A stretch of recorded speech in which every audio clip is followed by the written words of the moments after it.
Welcome to Mastering Your On-Camera Presence, Video Skills for Authors with me and Paula Rizzo. I want to thank this month's sponsor. Every month I have a sponsor for my free newsletter, Electric Speed, and they also get thanked in this free session. So Monthly Mentorship is the sponsor for March. This is a really full-fledged mentorship program for writers. They have rolling admissions, and I believe the next cohort starts in August. So you can apply now, and then they make sure that you're a good fit for the program, because it is a considerable investment, several $1,000s. So you can find out more at monthlymentorship.org. I'm grateful for their support. All right, so on to Paula. So I've met Paula through my work with Writer's Digest. We were at the Writer's Digest conference together this past year. She's been a TV producer for nearly 20 years. She's a contributor to Writer's Digest. She's an instructor at LinkedIn Learning on the topic we're going to be discussing today. And she's also a media consultant and trainer. And if you like lists, you'll probably want to take a look at a couple of the books that she has out on listful living and listful thinking. And I have to say, Paula, I really love the cover of that right-hand one. I mean, the left one is fine, but I really like that cover on the right. I'm so glad you said it, because that was, how as authors, you just look at those covers. I don't know, should we do this one? Should we do that one? And this one was, for me, also called to me. So I'm glad you agree. Yes. So I'm not going to burn up any more time. I'm going to pass things over to you, and I won't interrupt unless there's a burning question. All right, deal. Excellent. Well, thank you all for being here. We have a lot to cover, and I have a full presentation for you here. We're going to cover producing compelling videos, setting up your virtual studio. So don't worry, we'll talk about the backgrounds. Looking and sounding your best. And of course, we'll have time for Q&A throughout. And I'm at List Producer since, as Jane mentioned, I love my lists. So I'm at List Producer wherever, you can find me, Instagram and X and all of those places. And so away we go. How to produce compelling video. Well, what's your niche? Please tell us in the comments or the comment box, what you work on. Are you a nonfiction, fiction? Everything that I'm going to tell you can be applied for either, if you're fiction, nonfiction, memoirist, whatever you do, you can apply and use here. These examples are meant to get you started, to think like, oh, okay, how this person use this, or how did that person do that? So think about what's your niche. For me, of course, we already gave it away. I love lists. I just love them so much. So I have this one-pronged approach through media and video. I started with my lists and list making. Can I talk about productivity? Can I talk about apps? Can I talk about efficiency? Yes, of course. But the way I get in and what people remember me for are the lists. So the same for you. You may talk about and do a lot of different things, but what is the thing that you are known for or want to be known for, even as a novelist? Because that matters too. There's a lot of nonfiction ideas and thoughts in fiction books that you could use for video. So what do I mean by that? Well, let's say, that you talk about something very specific, body positivity in your book, right? That's a topic that you can definitely talk about in videos or in the media, even though, we might not want to talk specifically about a character or whatever it is. So I just want you to be thinking a little bit more broadly. Same thing for memoirists. And I've worked with nonfiction, fiction authors, poets, everyone. So this does work for everybody. But here's the thing. You have to think beyond your book. And I get it. Everybody wants to sell books once you have a book out, right? But you need to think bigger. What are you trying to change? What are you trying to improve? What is your mission? How is what you know helpful to others? Not how is this going to sell more books? Okay, fine. I know we want to sell the books. I get it. And lots of publishers hire me to help their authors be able to talk about their books to sell them. Fine. However, if you want to have a prolonged career as an author speaking in the media or doing videos or, getting a group of people to follow you, it has to be bigger. It has to be bigger than just buy the book, right? So I'm talking about lists and list making, but I'm talking about living a simpler life, having less stress, doing more with the people that you love, putting yourself on your to-do list, those types of things. It's bigger. It's a bigger mission, okay? So think about that for yourself. What is it beyond the promotion of the book or whatever it is that you can be of service with? As a television producer for years, I always thought of television as a public service, right? And so the same for you. What is it that you talk about that you know? And even if it's about the business of being an author, like Jane, what is it that you can do to help other authors or other people who are looking to do what you're doing, whether it be brainstorming ideas or how you're, how you have your writing practice, all those things matter. I want to give you an example. This is a woman that I worked with many years ago. Her name is Brandy Doming, and she was terrified of doing video, did not want to do it at all. Her publisher hired me for her book, The Vegan 8. This was her first book, and she does video all the time now. So if you see her, you're going to be like, I don't know what you're talking about. But at the time, when I first met her, she was terrified, didn't want to talk about it, wasn't into it at all. So I said, well, why'd you write the book? What's going on? Why'd you go vegan? Give me all the details. So she said, well, at the time she was married and her husband had terrible gout.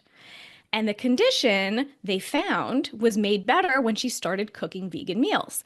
So their lives had been turned upside down by this condition. They had to cancel family vacations. It was just like a misery, okay? And when she found out that she could cook a little bit differently and then his symptoms would go away, it changed their life. And I said, how dare you not share this with the world? Wouldn't you have loved this information back when you were struggling?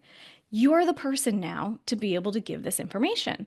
So you have to be out there. You have to be the one to tell this story to change someone's life. As soon as I said that, it's like a light switch went off. And she said, you know what? You're totally right. I wish I had this information before. My family struggled. So now I turn this over to you. Same thing. What can you share? Do not keep it to yourself. We write so that people can read it, right? And now the world is such that you have to talk about it too. Video and social media and all these things are the platforms that we have to use to promote the books. So do it. What are the topics? So think about it. I want you to start, brainstorming. You can do it on paper. You could do it here in the chat. What are the topics? What are the things that you can talk about specifically? Now, look, I didn't invent lists. I did not. I kind of wish I did, but I didn't. I just talk about them more than anybody else. And so that is how I've built a following around it. That's how I've gotten, 2 book deals out of it, because I really have embraced the topic. Because it's part of me. It's not like I picked something out of thin air to say, oh yeah, that's going to be my topic. So really think about what your topics are, what you talk about, what you can share, how can you be of service? What are you really good at? What are the questions that you answer a lot when people come to you? For nonfiction, I'm going to give you some examples, and then also for fiction of some videos that I think really work, okay? So this first one is a friend of mine. Her name is Selena Rezvani, and she's also a LinkedIn Learning instructor. She's a leadership author and speaker, and she creates really engaging videos. She was doing it well before everyone else, and she increases her authority and her exposure through these videos, right? You never know who might see them. And so I'm going to show you one that she did. It's kind of sneaky, right? So some of you might be like, oh, well, I don't want to push the book. You just told me not to make it bigger than the book. Don't push the book too much. She doesn't talk about the book right away. She actually doesn't at all. She's just giving the details of ideas and thoughts from the book in her video. And then you'll see it. I'll show you at the end. She has like a sneaky little mention of the book in there. But this is a way to do it, okay? This video is a minute. I'm going to cut it before that, but I just want you to get an idea.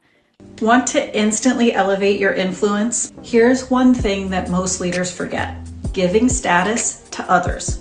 Let me show you how it's done. Give them a great intro. Instead of just saying, this is Rachel, she works in our department. Try, this is Rachel. Her innovative thinking has reshaped how we approach our project management process. Endorse their experience. So do you see? It's very clear. She tells us right up front what we're going to talk about, and that she's going to give us some examples, and she goes through them systematically, to the point, very fast. This is part of media training. This is what you need to do if you're going to get your message across. It has to be fast and to the point. Now, I understand that a lot of you, and me too, as writers, we like to write things out. 100%, write it out, but then pull the best pieces out. And we'll talk about this a little bit more later, so that you can really give those nuggets, like what she's saying, endorse their experience, right? She's giving bullet points of what she's going to talk about. in the video, and it's really helpful. So at the very end, as I promised, she does talk about, this was for pre-order, the book is now out, but this was at the time when the book was available for pre-order. She put this little graphic up there. She doesn't even mention the book, but it's a nice way to be able to show that she's the author of this book. So this is a good example. And if you follow her on she does a lot of TikTok, but Instagram and that kind of thing too. She has a lot of really good videos if you want to get ideas. Now for fiction, look, you can do any kind of video that you want. Your face does not have to be on camera, which I know a lot of people are, sometimes a little intimidated by. They say, oh, I don't want to do the talking to the camera, and I don't want to give 5 tips, and I don't have 5 tips. Okay, fine. You don't have to have 5 tips, right? But there are other things you can do. And so here's an example of one I know many of you probably know, Jodi Picoult, but she does a great job actually of doing tons of media for her fiction books, because they're usually related to nonfiction topics, right? School shootings and things like that. I'm drawing a blank on some of her other books, but she always does a lot of media for it, because the books lend themselves to that, because it's something that is timely and there are trends in the media and all of that. Now, this book is a little different. And so the video that she shares is a little different too. So this is convincing you to read her newest book based on vibes. I want you, I need you, oh God, don't take these beautiful things that I've got, please stay. I want you, I need you, oh God, don't take. Woo! I got chills on that one. I really liked it. I hope you guys did too. But like, do you see? It's just like, this is the feel of the book. This is what this is about. So if I just didn't know anything, now I have a better idea of what this book is about. And that's going to grab people differently than her on camera saying, my book is about blah, blah, blah, blah, blah, right? So think about, and she could do that still, and maybe she has, I don't know. But you can do any combination of these things and test them out and practice and try and see what works. You don't have to always do just one thing. But if it works, you'll see Selena, she does the same thing over and over again because it works, and it works for her audience, and that's what they expect from her, and that's what they like. But you don't have to do that if that doesn't work for you, okay? So here's the thing though, the human brain remembers visual information 100 times longer than text. So watching that video just now, I'm remembering what the book is about probably a lot better than if I just read a little description about it.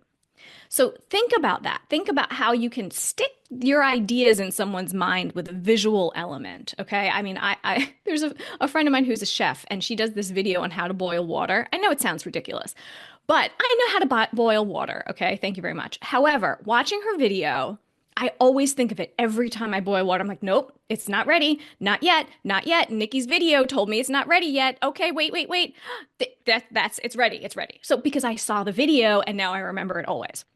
So think about how you can integrate that. Now, timing is key, right? Selena's video was 1 minute, which is now an eternity. I don't even know what our attention span is now. 8 seconds, 9 seconds, who knows? So just really be thinking shorter and faster and cleaner. Video depends on the platform, of course, right? And is this a training? Look, you're here for, multiple minutes with us, right? It's not just 1 minute. So it really depends on who the audience is and what you're looking to accomplish. If the video is going to be 5 minutes, I would even say if it's going to be 2 minutes or longer, it must have an interview, an interaction, some sort of demo. Show me something. Don't just be talking to the camera for 5 minutes. That does not work unless you're doing like an Instagram live where that's what you're supposed to be doing and you're answering questions. But if this is something that you want to be reshared and reused, then absolutely make sure that you are interacting with people in a way. 92% of mobile video users share videos with others. I'm sure this number is actually even higher now, but it's true. I mean, I sent a whole bunch of videos even just this morning. As soon as I wake up, I go through and I'm like, oh, a cute cat. Oh, look at that. Oh, we should read this book. Look at this, look at that, right? You want your videos and all of your stuff to be doing that too. You want people to share them because they will if you have something that really works. So what video does for you? Builds credibility, right? We talked about that with Selena. Creates intimacy with the audience. They feel like they know you when they see you. And that is a big thing. Making yourself likable and memorable really matters when it comes to selling books. and selling yourself as an author, because it almost doesn't matter what the book is about. If people like you, if they respect you, if they love your content, it almost doesn't matter. They're like, what is the book? Fine, I don't care, I'll buy it, because they like you, right? They're a fan of yours. That's what you want. And video really does make all those algorithms very happy, right? Because now even LinkedIn, so I'm a LinkedIn learning instructor, LinkedIn prioritizes video in a way that it hadn't in the past. And all of the platforms do. So if you want your stuff to be seen, you got to do some video, because that's the way that you're going to get your things in front of people, okay? Social video generates 12 times more shares than text and images combined. Okay, so if you've been sharing a lot of text and images, I want you to take a look at that stuff. Take a look at the stuff that has performed the best, and then think about, how could I turn this into a video? Even if you're using just the graphics, just the words on the screen, and making it into a video. Making it something fast-paced that maybe has some music attached to it or whatever it is that people can read, it will do even better than just the static images or the static text, okay? Just try it. You may have done this already, but I think it's a good, fun practice, actually. So the types of videos you can do, of course, we just talked about that, but doing a demonstration, doing a tutorial, using the graphics, using the photos as a video as opposed to just static. Short tips on camera, like we just saw Selena do. Behind the scenes, maybe you have a book coming out, right? And you want to do that unboxing of the book. Maybe I had a client who did, she did a like follow me on my book tour. And so it was a very cute, like I think she was in DC. And so she showed all the monuments in DC and all of that. And then she cut it together into a really cute video that ended with her, you know, sitting at the, or standing at the podium talking about her book. So it was, you know, a very nice way to do it. Maybe you're interviewing another person. That always works, because then you're using that person's platform as well. So you're sharing it to multiple places, not only your own place, but their place too. And all their people will hopefully be watching. And then media interviews, right? And so this is where a lot of my background comes from, is in television news, of course.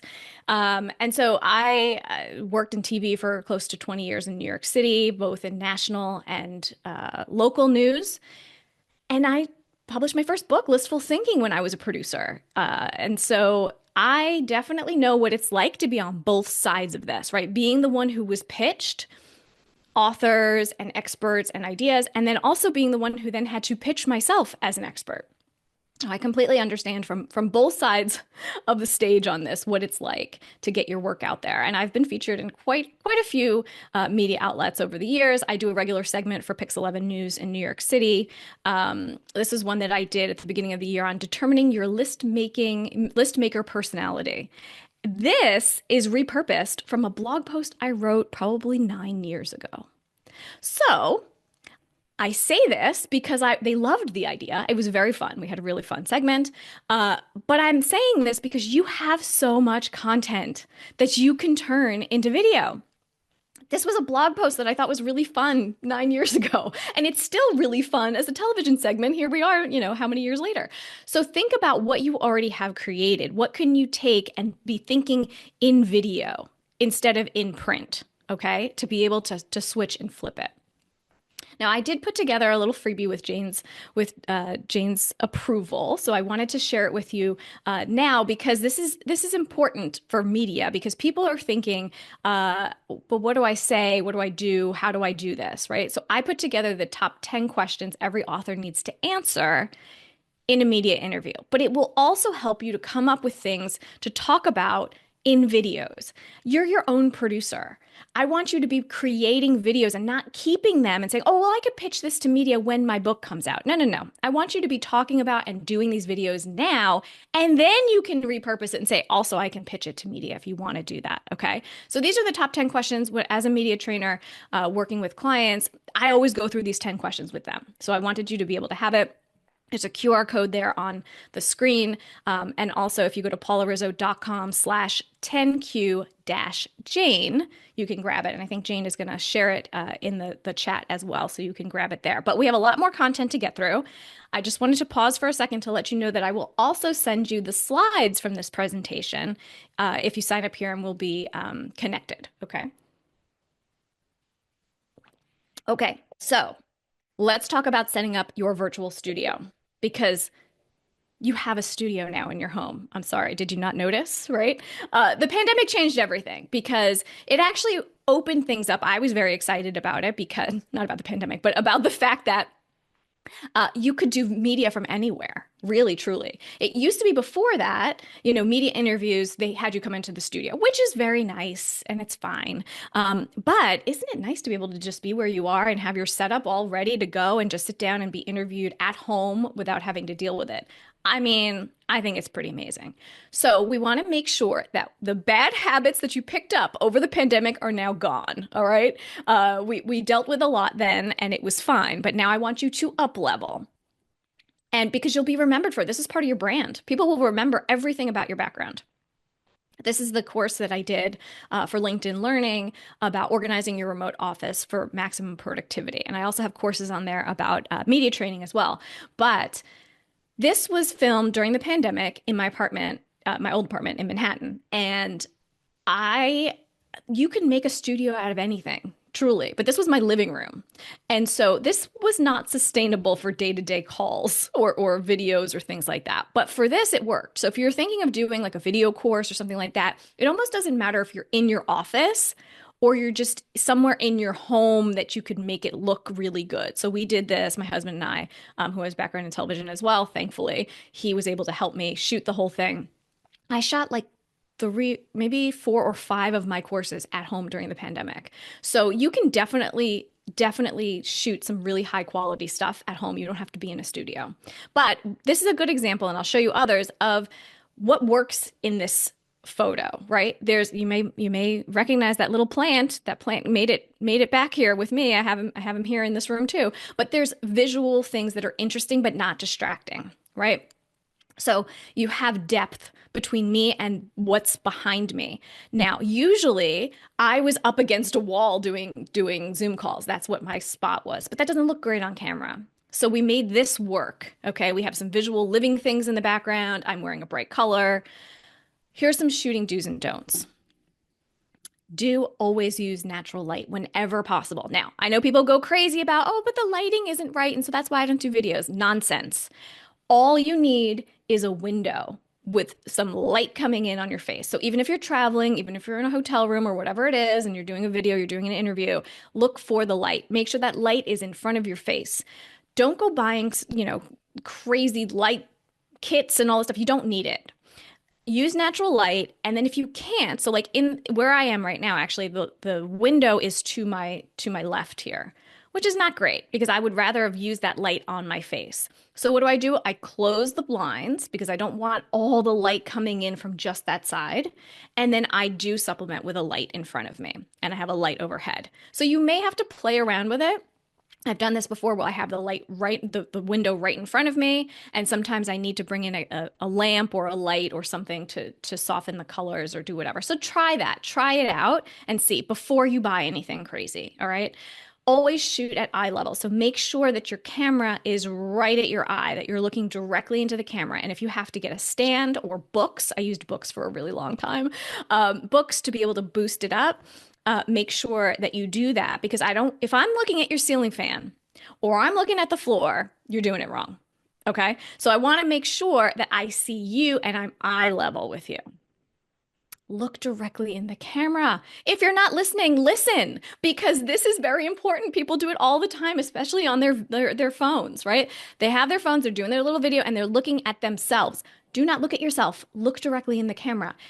This is why, because it's a much easier connection for the person watching the video. You want them to connect with you. If you're not making eye contact with them, they won't connect. So look directly in the camera. I know it's awkward. I know it's weird, but you have to, okay? Because it looks so much better. The product will be so much better and it will distinguish you from other people for sure. Also, if you're doing a Zoom call, this is a little trick that I use with my clients.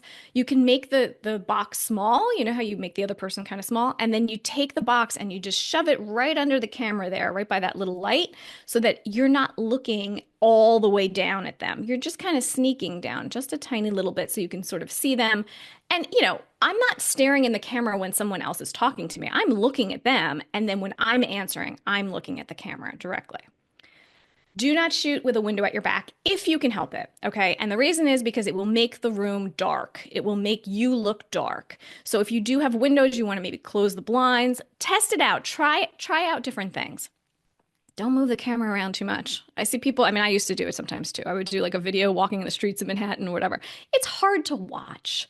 It's hard to hear when you're like half out of breath and, breathing and all that. Don't move around the camera too much. Go easy on the person who's watching the videos. And don't be afraid to move the camera back. So often people are really up in your face with that camera. You don't have to be. Even with this, push that camera back a little bit. Give us some depth. Let me see what's around you a little bit. It doesn't have to be so tight and focused on your face. What's behind you? We talked about this a little bit. Have some depth. It's not always possible. I know that. But if it is, try. What are the objects that are visible? Because this is part of your brand. This is what people will remember you for. Okay. You have a plant, you have something back there, they'll remember it. Are there living things? Always bring in a living element, or not. Obviously mine is not living, but it looks like it's living. But in television, we always did this. So if we went and we were shooting in, someone's office or someone's home or whatever it was, we were always looking for the living things. And so we said, oh, can we bring that plant? Can we have those flowers? Can we do? It just warms up the space and looks really nice. To green screen or not to green screen. I am not a fan of the virtual backgrounds and the green screen. And here's why. Unless you do it really well, it doesn't look great, right? Your hands are disappearing. And I get it, like being on Mars, because we felt like we were during the pandemic, was fun, right? And having that background behind you. But now, no. We want to be professional. We want to show you, it's part of your brand and your authenticity to show your background, to show where you are. Unless the lighting is excellent, and that means you probably have a light kit and you've lit that green screen perfectly, it's not going to look great. So I would say forego it. It doesn't look fantastic. Just really spend the time and the effort on getting your background to where you feel really good about it. Let's talk about equipment. You don't need to buy a fancy camera. However, I do suggest getting an external camera for your laptop. They're not that expensive, and the quality is so much better. I just have a new Mac that I bought and I love it. It's great. Camera is still not great. The external cameras are still better. So I would definitely invest in the external camera. The lighting is good on that. And then the lighting, again, we mentioned using natural light. Or maybe one light. I like the Lume Cube, I think it's called, the Lume. They have like a really great soft light. That's what I use. That works great. They have a travel one. I have that for when I travel. Use a tripod. I always have a tripod so that if I'm going to do videos with my phone, I have that tripod ready to go. Computer stand or books, you can use that too. So if you're traveling and you don't have your computer stand, you could always use books to boost it up to make sure that you're eye level. These are all essentials in my opinion.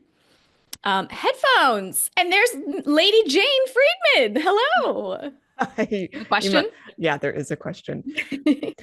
People are dying to know if you recommend a specific camera. Okay. So I use a Logitech, and I think it's pretty great. I've bought it like 3 or 4 times, and it does the job. Same thing we'll talk about microphones too.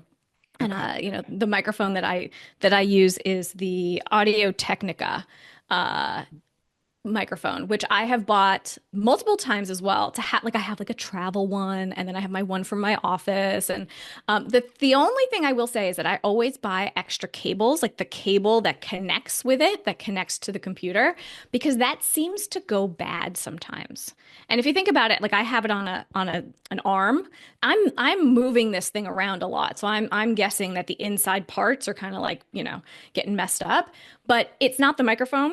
It is usually the cord. So I always buy an extra cord. They're like $4, so that I have that. And then I always buy a little pop filter. So this is just, I think it's 99 cents. And I have just like a little filter so your peas don't pop too much.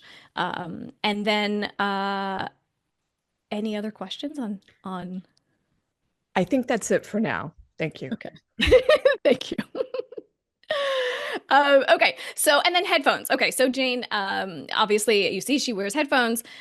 It depends on what you're doing, right? If you're going to be on national TV, I would probably forego the headphones, right? But if you're doing this and you want to have very clear, you're working on you know, a training or whatever it is, then it makes perfect sense. Sometimes hosts or guests or whoever has you on a podcast or something will ask you to wear headphones. This happened to me recently, and I typically don't wear headphones. So, but I do have the headphones that just, have the wire and all that, and in black, not in white. I mean, of course, I have the Apple ones, but I have the black ones because it looks better. It looks better if you're on camera and you have to have a headphone on and you have those, as opposed to the white ones, which I have dark hair, so you see them right away. And the same thing if I have like the white ones that you plug in, it doesn't look as nice. So I do have black ones just in case, and I did have to use them recently. Microphone for me is, if you buy nothing else, buy a microphone, because it will change how people hear you. Think about it. There's podcasts that I've listened to that I'm like, I can't listen to this because the audio isn't good enough. So camera, a microphone, those are my two big ones. Lighting, don't worry about. Just start using natural light. Use some lamps and things like that first before you go and invest in anything big. All right. Now, what do you say? How do you look and how do you sound your best? What I'm going to tell you works for all media, and all media now includes doing Zoom calls, leading trainings, all of these things. Where to look. So we just said, make sure you look directly into that camera, right? If I'm doing a video on my phone, look directly at the top, right into that camera. And the same thing here, if we're looking into our Logitech camera, look right into it directly, okay? Now, if you're in person with someone, imagine that, right? The days when we're in person with people. Here's a little tip that works really well, because it can be kind of awkward when you're doing interviews or even just talking to someone. You can do this and try it today. Pick just one eye and stare in that one eye the entire time that you're doing the conversation, that you're talking to them. That way, you don't have to decide, do I look from one eye to the other? Do I look at their forehead? Do I look in between their eyes? Do I look at their mouth? No, just pick one eye and look in it the whole time. I got this advice years ago as a producer from a senior producer of mine, because I was like intimidated. I was like, I was a health producer. So I was asking people about health, issues and things like that. And I was like, I don't know. And sometimes people cry and I don't know where to look. And he's like, just look in one eye, just pick one eye and look in it. And I was like, oh, that's such a good idea. And now I do it all the time. So there's no awkwardness. If you're talking to somebody, just look in one eye. It really works really, really well.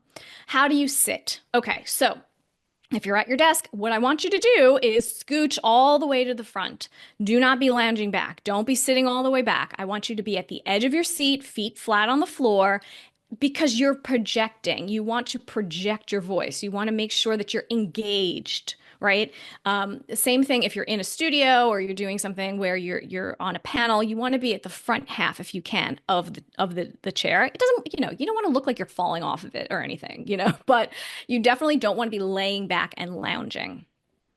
How do you keep your energy up? Okay, look, Jane, you met me in person. I'm like this. This is my energy level, right? However, video definitely does pull back the energy. So you do have to give it a little bit more to have it come across on video, right? Now, I've had clients say, but I don't want to look like an infomercial person where, and I understand that you might feel like that, like oh my gosh, it's too much. But believe me, it won't look that way. So try to give a little more energy. And a really good tip on this is to fill the room with the sound of your voice. You're in the room. I'm here all by myself, right? I can't see your faces. I'm doing this show for Jane, basically, because I can see her. But I'm filling the room with the sound of my voice. And that helps me to keep my energy levels up. That helps me to keep engaged and going and keeping the stamina up. Because here's what happens also if you're in a studio or you're on a stage or whatever. You want to grab that energy from people in the room, right? Especially if you've been doing a lot of speaking in person. That's a good trick. But if you don't have that, you have to bring your own energy. Plus, there are times when sometimes the anchor or the host or whoever's interviewing you doesn't have any energy, doesn't care about your topic. Happens a lot, actually. Hasn't read your book. Doesn't care. Doesn't matter to me. I'm going to bring myself anyway, right? This is who I am. This is how excited I am about this book. This is what you get. So think of that when you start doing videos or you start doing Zoom calls, whatever. Just filling the room with the sound of your voice will help you to keep your energy levels up. What do you wear? This is always a big question. Look, I want you to be comfortable. So if something that I say here doesn't fit with you, you do what you do, all right? But here is my usual spiel on this. You always want to look neat. You always want to look professional. I love a bold color. So if you see me presenting or doing videos or doing whatever, I'm always wearing a bold color. Today is no exception. Test the looks because they will look different. I have a lot of shirts that I wear that are green, and people say, "Oh, I love that blue shirt." And I think, "Oh, it's not blue, it's actually green." And then it looks like all I'm doing is wearing blue all the time. And I'm like, "Well, that's not what I meant." So not that it matters, but do you know what I'm saying? You have to look and see what does it look like on camera because it reads differently than it will in person or in a studio. Because in a studio, they have fabulous lighting in there. This is all professional light. The color will look like the color. Not the same here, okay, if you're doing your own lighting. So I would avoid patterns. I would avoid logos. Patterns can tend to shimmy and shake sometimes on video, so you don't want that. It's distracting. And I wouldn't do a logo unless you're doing something, specific for your business or something that warrants it, and then you want to do that. But mostly I would not. I say no black, I say no white. And I say this and you do what you want. But the reason I say that is because it just doesn't look as good on camera. It doesn't pop as well. And it's a lighting thing. If you're in a studio, okay, maybe, but also you're not getting the anchor's studio lighting. You're getting the guest light, and they're not going to sit there and light you and make sure that you look fantastic. They're going to get you in, you're going to do your 2-minute segment, and you're going to get out, and then somebody else is going to sit down, and then that person will get the same lighting. These things all matter, so I avoid black and I avoid white for that reason. Nothing too sheer, nothing too flimsy, right? You want to make sure that it looks good, but also if you're in a studio, let's just say, or you're using a microphone, you want to make sure that the shirt or the whatever you're wearing doesn't fall over by the weight of the microphone, okay? Also, if you're going to wear a dress to an event or a speaking thing or wherever you are, think about where they're going to stick the microphone pack, okay? A lot of times they're going to put it on your bra strap. That's what happens. Because if you're not wearing a belt or you don't have a place to put it, that's where it goes. Or you have a handheld mic, all right? So if you don't want to get, too cozy with the tech people, keep that in mind when you choose what you're going to wear, okay? Nothing too chunky. You don't want chunky jewelry. You don't want things that are going to maybe hit a microphone or be distracting. And I would say no hats unless that's part of the look or whatever it is, because it will cover your face. And so that we don't want. Hair and makeup, always wear some. Something I learned in the pandemic because I had to do those LinkedIn learning courses from home with no hair and makeup person. I actually have a great video that I did with a friend of mine who I worked with for years, who's a professional makeup artist, she taught me how to do my makeup during the pandemic because I had to do those LinkedIn learning videos. And what she shared with me was that obviously you always need a little bit more than you think for video. So you may be wearing more and it doesn't look like, oh gosh, that's a lot of makeup for me. But on video, again, it gets a little bit muted.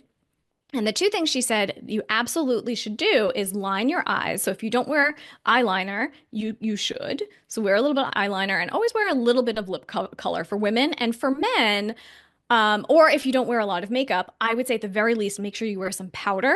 And if you don't want to wear powder, make sure at least you take a tissue and you blot your face a little bit so that you're not shiny, okay? Those things at the very least will help you out, okay? But you want to test the looks, you want to try it a little bit, but always lining your eyes is a good tip, and you can see the difference for sure when you're presenting. Yes, Jane. Quick question, and I like this question because I have this issue. What if you wear glasses? I know love this question. Some people get, of course, the light reflection or other problems. Yes. And I'm glad you brought it up. I'm going to show some shots of backgrounds, and there are quite a few people who wear glasses, and I'll show you how it looks a little bit different between the two of them. But great question, because glasses reflect, right? So whatever is in front of you will be seen by the glasses. So the way that you fix this is that you just want to make sure you bump up your light source a little bit. So if you're using a light, you want it to be a little bit above you. So not directly in front of you, because if it's directly in front of you, it's going to be reflecting right off of you. Now, that's a little bit harder if you're using natural light and you're using a window, right? So you may have to play around with it a little bit to see what might work. But usually the trick is just having that lighting be a little bit higher. You don't want it on top of you, but it needs to be a little bit higher so it's not directly in front of you. So try that and see how that works. How do I show my book? It's important to show your book, right? You want to make sure to have it in the shot, especially if you're doing a book launch or whatever it is. Or even just, I have my books out all the time too. They're a little teeny tiny back there, but they're back there. But I'm going to show you some examples from, it's an account that I follow for years and years and years. And so I love it because they rate your background. I'll show you that in a second. But this is an interview that I had done in New York City for my book, Listful Living, my second book, with Ernie Nastis. So if you're from New York, he's like a legend. I watched him as a kid, and so I was so excited to be able to do this in person with him. This was pre-pandemic. And I show this to remind you, if you're ever going to do an interview about your book, you have to bring the book. I know somebody sent it ahead of time, and the producer says they have it, and oh, don't worry, we'll show it. Not always the case, right? So physically bring the book. I physically brought the book, and Ernie was so nice. I saw him in the green room beforehand, and he was like, oh, give me that book. And he starts going through, and he said, okay, great. He brought it out onto the set with him, and he showed it. He was showing it. And that wasn't part of the deal. You know what I mean? That wasn't what we were going to do, but he did it anyway. So you never know. Always have the book, even if you think that they have it there. Bring it with you. Always, always, always. You might get a magical moment like that. So this is Room Rater, which I love. On X, they used to be called, well, it still is Rate My Skype Room. So they give a lot of examples of, it's mostly MSNBC, you'll see, but it's mostly cable news because there's, so much material. But these are examples. I just wanted to show you the backgrounds of other authors. Okay, so this is an FBI agent who has a book. But do you see her book is like, I wish she could just pull it up a little bit. Like I can't see the top of it. I just wish it was on that corner of the desk a little bit so I could see it a little bit better. But 10 points for the plant. Do you see? She's using the formula. Now this one, she's got some nice bookshelves behind her. This I like. I like the plant. And I like the book placement because the book placement is right at eye level where I'm looking at her eyes. And so I see that book there. It looks pretty good. So, Jane, I know you needed a little inspiration for your bookshelves, but this is looking good. And also, what I like about this too? I can't read the other books, which I think is good because people will look and say, well, what is that book? And what is that book? All I care about is your book. I only want to see yours. So this works really well. She's wearing glasses. As you can see, there's a reflection there. There's some windows in that room. So what I would say to her is that I would want to have a little bit more of a light source in front of her, above her. And then if she can close those blinds on the windows that are next to her, it looks like, I would try that. Because I have a window here. The blinds are closed because I don't want that light coming through. This guy is always on, but his book, I think this is pretty good placement to risk it all. I mean, I can see the name of the book really clearly. It looks pretty good. I like the world there, not bad. So this is a pretty good setup. And then this, for me, is one of my favorite setups because she doesn't have the glare in her glasses. She has some plants behind her. There's some depth behind her. And the book is very clearly right there. I can read the title. I have no problem. This one is my favorite setup for this. So these are just some ideas. Do you see we're all a work in progress? So you do what you can do in the space that you're in, but this is a good way to do it. So now what do I say? Well, you got to tell some stories. People remember stories. People connect with stories. They will not forget those. Okay. So like that story I told you at the beginning about Brandy and her husband who had gout and went to vegan, eating vegan food, like that has always stuck with me. So you have to tell stories. Now, this is a person who I had met years ago. He's wonderful. His name is Mo Gaudat, and he has a podcast that's awesome. And this was his first book, Solve for Happy. When I met him, I was a television producer, and he was the chief business officer for Google X. Now, he talked about his book, and the reason he wrote this book is because he's an engineer. And so he created an algorithm for happiness because, as an engineer, this is what you do. And the reason he did it was because his son had tragically died. and he thought, I'll never be happy again. And how can I basically game the system to my system to be happy again? So when we asked him in the interview, okay, why'd you write this book? He told the story of, his son and how he tragically died. And after the segment was over, he was a cool guy, so I could like nudge him a little. I was like, you told that story. It's a very touching story. I mean, it's the whole genesis of the book, but I felt nothing. I felt like you told me you ate breakfast this morning and you had toast and you had eggs and that was it. It fell flat for me. And he said, but it's just that I've told the story so many times. And I said, right, but I'd never heard it. My audience had never heard it. You have to come at this like a Broadway actor. Every show is new. Every audience is new. You feel insane because you've said the same story a million times, but they have not heard it. So my audience lost out because you thought you didn't have to bring your A game. So he was like, aha. As soon as I said that, things changed for him. He started doing all these viral videos and doing all whatever. But you have to remember, you have to tell these stories like it's the first time you're doing it. And to speak in sound bites. Now, this is something that you have to learn and practice. Do not think that, oh, I will just, be great at this from the beginning. No one is, all right? Nobody is. Every time I do a media interview, I practice beforehand out loud, talking to myself, saying the words, because there are certain words that I don't like to say. I try to avoid, imagine it, I try to avoid the word lists. It's such a hard word to say. I'm kicking myself for writing 2 books about it and reading the audio versions. Lists is really hard to say, so I try to avoid saying it sometimes. But the thing is, you need to know your talking points. You need to be decisive and stake your claim when you're speaking about your book or whatever it is that you're doing. Don't say, well, I think, or in my opinion. No. Come right out and say it. You always want to give value, but be brief. Brief. And use the accordion method. So the accordion method is something that I created to teach my students and my clients how to speak in sound bites. So think about it. If you visualize an accordion, it opens and it closes. And so you should have a short, a medium, and a long answer to every question that you're asked. So then that way it fits the situation, right? So like, let's say you're on a TV interview and they're like, you got 15 seconds for this answer. You're going to give your headline point. So it really is about thinking in headlines, having a headline to say, okay, if they hear nothing else, I can get this across. Then if you have more time, you open the accordion and you give an example or you tell a story or whatever it is. Then you're on a podcast, you have even more time. Then you open that accordion all the way, right? And then you are able to tell 2 stories and you're able to do this and you're able to. So thinking in headlines, speaking in sound bites really is helpful. And as you're thinking about videos that you might create, think about what is the one takeaway? What is the one thing I want people to get away from this video? Not the 10 things, the one thing. And then that will help you really to be succinct and clear and to the point because you have one goal. Make sure they understand this one thing.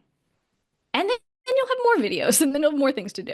Now we're going to take questions in just a moment, but I have a couple of frequently asked questions that I want to get over now in case they're in the chat.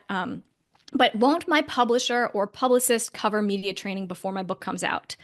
Maybe not, right? And the thing is, I typically work very closely with publishers and with publicists who will hire me or who will tell their clients to hire me because it's just a different job, right? The publicist is there to pitch you. But if you're not ready to be on camera, then they're going to have a hard time with those placements.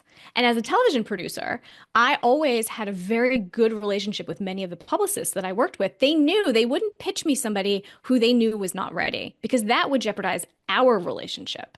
So I do work with a lot of clients who are not yet there. And so that's what happened with Dr. David Rasmussen, who's one of my favorite clients. He wrote a book called Thriving with Anxiety. He had done very little media, but his publicist said his book is about a year away.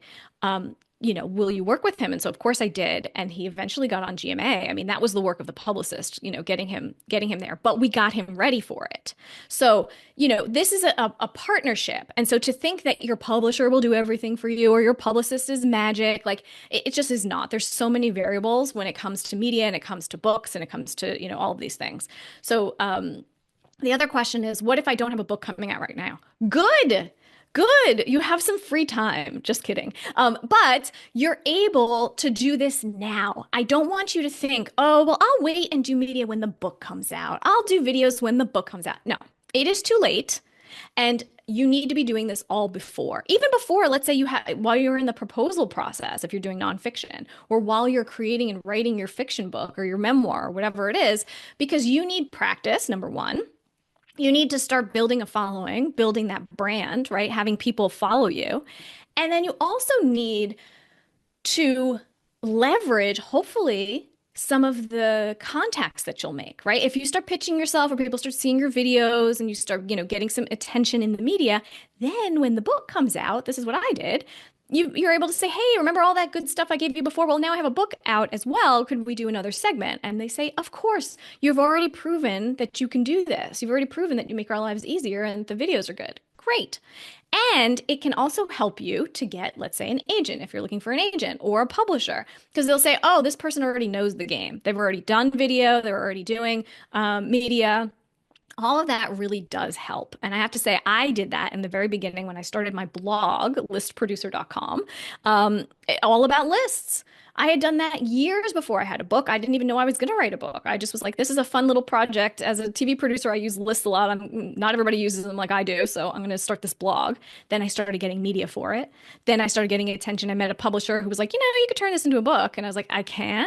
So this is how these things happen, right? So start now. Don't start when it's too late. So there's another quick example, and then we'll take some more Q&A. Sherry Lead, who is a client of mine, who her publicist came to me again and said, Sherry does not have a book out yet, but she needs to get ready. She had never done television, never, never, never, never, never, never, but she wanted to, and she wanted to get her book out there. So we worked together. This book is out now. This is her new book, Table for 51, Lessons Learned from Sharing Meals Across America. I'm one of the meals, which is very fun, actually. She met with women across the country, and she went to all 50 states. But we got her ready. She'd never done media before, and she was on the Today Show. And she was on the Today Show prior to the book coming out. Okay, so everybody's like, wait, why did she ruin her shot doing it before the book came out? Doesn't matter. Doesn't matter. You actually don't even sell that many books if you're doing like major media like this. I know, isn't that crazy? You sell many more books if you're doing a podcast or, you have a very targeted market. If you're doing these big shows, the book sales do not follow, but this is great credibility. So she did this before her book even came out to boost her profile. And she was ready and she was able to do it. So, don't think about like, oh, I'll do the big media when my book comes out and I'll do this. She did it before, and it was a very smart play. So again, those 10 questions every author needs to answer. I just want to put that up one last time, and then we'll take some Q&A. So there is that QR code, or if you go to paularizzo.com/10Q-Jane, you can grab it. And then, Jane, if you want to do some Q&A, I would love it. But I will also send the slides to the presentation if you connect with me there. Thank you so much, Paula. So we do have a number of questions. There's a lot of curiosity about teleprompters. Okay. Should you use one, or if you want to use one, do you have specific recommendations? And someone is curious about your behind the scenes. They say, I think I see you glancing down at your desk. Is that an outline? Is it a list of talking points? Can you share? It is I always print out my slides. This is old school TV. Because in TV, you would print out all of your scripts. So in case the teleprompter goes down or something happens, you have your stuff in front of you. So if, let's say, something happens to all my slides, they don't share, you can't see my screen, I still have a printed version of all of my slides that I can go through and take you through what I meant to tell you. So that is, yes, that's my little cheat sheet that I have here. Because if you're doing a presentation in person, and usually you have that, what do they call it? Confidence monitor. So you can see what's coming next. I also don't have that here on my computer. So I like to know, where am I? Where am I in this presentation? And I also have timed myself. So I know exactly when I need to hit to get to the questions. I don't want to go over. I don't want you people to feel like, oh my gosh, she didn't shut up and we didn't get to answer our questions. No, I know exactly where I need to be. So I keep myself on track throughout the whole presentation. This is just like TV producer brain, but it is helpful, when you're doing this. Teleprompters Yes and no to a teleprompter. I do not want you to rely on a teleprompter because it can feel very unnatural. Mm. I would prefer for you to have bullet points in your mind and say, here's the three things I want to talk about, or here's maybe you want to memorize those first two or three sentences or something like that. But as a producer working in news for so long, all of my reporters in the field, obviously no one had a teleprompter. You don't have a teleprompter in the field unless you're, Lester Holt and you're okay, good for him. You know what I mean? Because they set that up and they make sure that he looks really good and all that. And he knows how to read off a teleprompter. But you don't have that. So it actually will trip you up if you don't know how to read off of it correctly. And it doesn't look good. It feels inauthentic to me. So if you're doing a course, let's say you're doing a course and you really feel like you have a lot of dense information to get through and you want to read off teleprompter, do it. I did that for LinkedIn Learning. But I wrote the scripts myself and I made sure as I was speaking, I was talking out loud and as to say, do I like saying that word? Oh, I don't want to say lists again. What other word can I use? So that you're practicing it and you're doing it. It is a real a skill to read off a teleprompter. So I would not default to it. I would try, and I've used. I'm trying to think. I think it's called oh gosh, Teleprompt Pro or something. I have to look and see. It was a good app, and you used it on your iPad, and then you're able to see it, which worked well. But I have not used one. I actually have one that my client, David Rothmarin, the one who I showed, he sent it to me. It's a little teleprompter. I haven't used it yet, but it's a tiny little teleprompter like this big, and you put it on your computer. I'll test it out and let you know. Interesting. Just for anyone who's curious about my setup, I don't use anything. I don't use a teleprompter. I've never thought about actually printing out my slides when I'm running a class, but I do have, I use Keynote for my slides, and they allow you to have a speaker or a presenter view where you can see what the next slides are. So that's, I find, super helpful. Okay. So there are a range of questions about questions. Okay. So I'm going to read several of them and then you can start where you wish. So one person's wondering, how do you know which questions will be asked in order to have different length answers ready? Someone says, I was given a list of questions the day before the interview, but they didn't address some of the points I wanted to make. So how do I deal with that? And then there was someone else, Lana asks, is it appropriate or worthwhile to provide questions to the people who are interviewing you, or is that intrusive or rude? No, I always love that. Do the work for them. Send in the questions. Be like, here's some questions I'm prepared to ask. And they'll be like, great, awesome. We don't have to come up with them. Hopefully they'll ask them, but not always, right? Yeah. And here's the thing too. If you're working with a producer beforehand, they will prep you and say, okay, here's the types of questions you might be asked. Maybe they'll do that, or maybe they won't prep you at all. They'll just expect you to show up and do your thing. Or you'll get there and the thing will be completely different. That can happen. Something happens in the news that has to do with your expertise, let's just say. They don't want to talk about what they were going to talk about before. Now they want to talk about this other thing and they just come at you and ask you. Could be that happens. A lot of this is improv. And so you sort of have to go with the flow, but that it's important for you to know your own talking points. So it almost doesn't matter what the questions are because you already know what you're going to say. You already have your ideas. I want to make sure that I get across that this is really important and this is a really good tip and this is a story that I want to make sure to tell because that will work really well for that audience. So you already have it in your head and you're kind of just going to work it in no matter what the questions are. But the questions that I provided there in the free guide are typically the ones that you will be asked or some version of, or I just want you to have the answers thought about in your mind. So it doesn't matter what they ask you. You can kind of sneak it in there. And the same thing, look, if they ask you a question you're not prepared to answer, how do you handle that? How do you do that? So it's very much of this improv, yes, and, let's say they ask you a question about it's something very specific, like how many people have published books in the past year? Maybe you don't know exactly the number, but you're able to say it's significant of a number. It goes up every year. There's never, what do you know about the topic, right? There's never been more interest in publishing. Self-publishing has changed the game. You could say any of those things and still look smart and then move along to the thing that you want to talk about. Right. I've heard that called pivoting. It is. Yes. The pivot. Yes.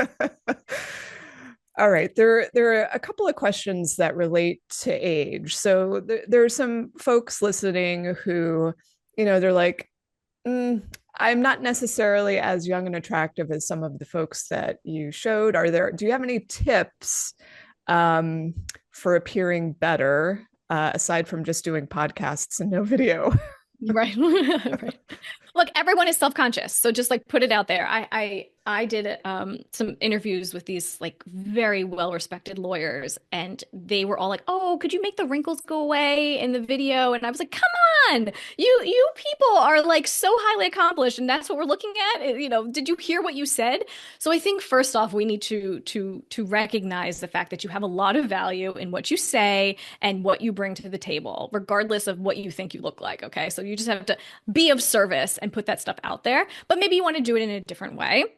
I forget what her last, Babs Costello is Brunch with Babs on Instagram. I love her. She's everyone's favorite grandma. She has books coming out. She does tons of videos, and she's always like showing different things in the house and whatever, and she's mentioned before too that she doesn't always feel her best, but she does these videos to be of value to people, to put it out in the world. Okay. So you can do different things. I showed you some examples of videos that are done without even being on camera if you don't want to. So you can absolutely do that. You could just use your voice. You could use, music or other things. But, I would push back a little bit and say, it's not about the lighting and it's not about this and it's not about that. I just want you to get out there and be authentic and be yourself, because other people will see you and say, you know what, I can too. So there is a thing that this boosts it beyond just self-consciousness a little bit. Okay, two last questions. You've spoken about, I think, very well to some people's insecurities, and there are folks who really have a lot of anxiety and fear around being seen, and especially in live interviews. Yeah. Do you have any tips or, secrets for trying to overcome that other than practice? Practice works, but there's two other things that I think work really well. One is visualization, and a lot of times the fear is in the unknowing, right? Not knowing, what does the studio look like? Who is the host? What kind of questions do they ask? So you do need to do your homework ahead of time, even if you're going to be in a studio, to see, okay, what is the setup? How do they sit people in the studio? Let me watch the show ahead of time to see, okay, and then you literally visualize yourself. It's like a Michael Phelps thing, right? He would visualize himself winning the race every single time he did it. And guess what? He's won like a zillion gold medals doing this. So it really is about you visualizing having a good outcome, seeing yourself walk onto that stage or onto that set or whatever it is, and leaving and feeling really calm, cool, and collected, and like you did an awesome job. So visualization really helps. And then breathing exercises help. So before you go and do this, either a breathing exercise or like a amp up exercise, like a dance party. If you feel like, okay, let me put on my favorite song and get myself in the mode to do this. Or if you need to do some box breathing, it's called. And Navy SEALs actually do this to calm down before they go and do something really important. And it's that you take, a breath of 4, you hold for 4, you let it out for 4, and you just, like a box, you just keep doing it over and over and over again, to calm yourself down, to give yourself a moment before you step into that space to really reset, so you're not like having frantic energy. Excellent. Okay. So I know that you've shared a lot of resources in the link that people now have in the chat. Just generally speaking, are there any like top picks you want to share for folks who they're thinking about, how do I practice my speaking or enunciation? Are there specific courses or coaches? I think you are one of them, that you can recommend. Yeah. Yes, I think yes, and I do have a course, Media Ready Author, that does teach all of this. But it comes from the doing, and I know we're all writers. We want to write it down. It's fine. You can write it down, right? You can take the questions, you can take the top 10 questions and write out your answers. And then from there, look for those headlines. Look for, people say, oh, why'd you write a book about lists? And the thing I say is, lists changed my life. Okay, that's interesting. That's a good headline. If I have more time, I keep going. And then I keep going. I have examples of how it changed my life. I have examples of all these things, right? So you have to practice it, but you have to sometimes write it out, put it down on paper, and then record yourself. It's never been easier to produce a video that nobody ever needs to see. You know, that's what I do with my clients. I'm the one who sees it. I'm like, we're not posting this anywhere. This is just for me. We'll just do this together. But you can do this on your own too. You can just, shoot it in Zoom, shoot it on your phone or whatever it is, answering to the camera, see how you look. Because a lot of times we think like, oh, I think I answered that well. And then you watch it afterwards and you're like, I didn't get to the point for 2 minutes. So it does take seeing yourself to know what needs to be course corrected. Yeah. I think it's tough to go back to some of the things that you've done in the past and do that critique, yes. but it's so helpful. Like it's a class in itself to watch yourself. It is. And, I think also doing the interviews. I found that with my second book when I did the podcast tour, like the first few, I was just still getting used to talking about that book, which is what happens, right? You have to see how you're going to talk about each of your books or each of your projects. And I was doing some podcast interviews and listening to how the host took the information and said back to me, oh, so you mean it's kind of like this? And I'd be like, yeah, that's like a way better way to say it. I'm going to say it like that next time. So you want to be open and hear how people receive your messages and see how maybe you can do it better the next time too. Yeah. Excellent. Okay. We're going to leave it there. Okay. Paula, thank you so much for an informative and inspiring session. Thank you so much. Really enjoyed this. Thank you. Have a great weekend and hope to see you all again soon. Yes. Thanks. Bye-bye.